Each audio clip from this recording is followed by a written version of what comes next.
what's up guys? Ngayong araw nga pala ay magluluto tayo ng sinigang na hipon.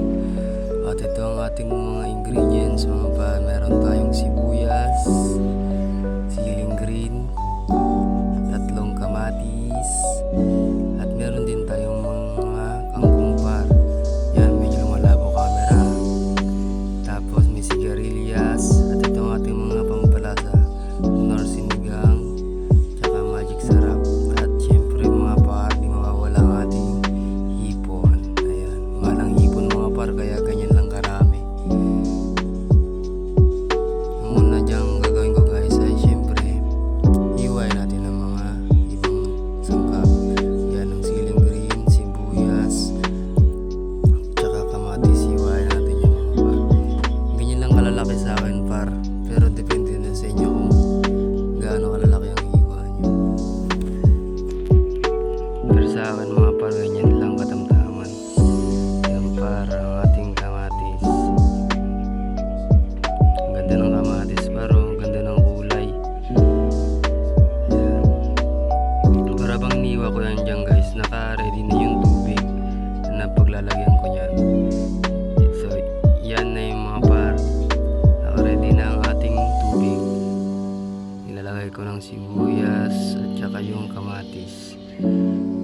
Hindi pa yan par kumukulo kumbaga nilagay ko lang, sasabay ko ng pagkulo.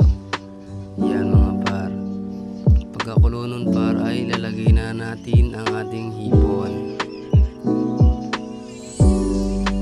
Par, another pakulo ulit dyan mga par. Tapos ilalagay ko dyan ang sigarilyas at saka yung tangkay ng kangkong par. Sinabay ko nga dyan yung tangkay, hiniwalay ko nga pala yung tangkay tsaka dahon par, kasi yung dahon ay madali lang maluto yun.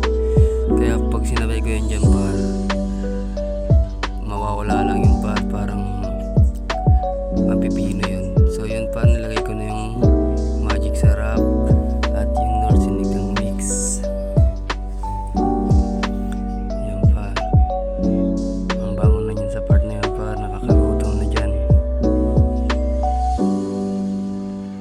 Pagkalagay ko nga pala ng sinigang mix par ay lalagyan pa natin yun ng asin. Pero depende sa inyo par kung lalagyan nyo pa ng asin.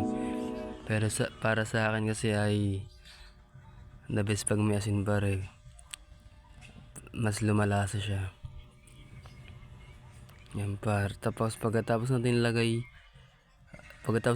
ang ibang mga sangkap ay haluin na natin to mga par, syempre para kumalat na ang lasa at pantay yung lasa niya mga par.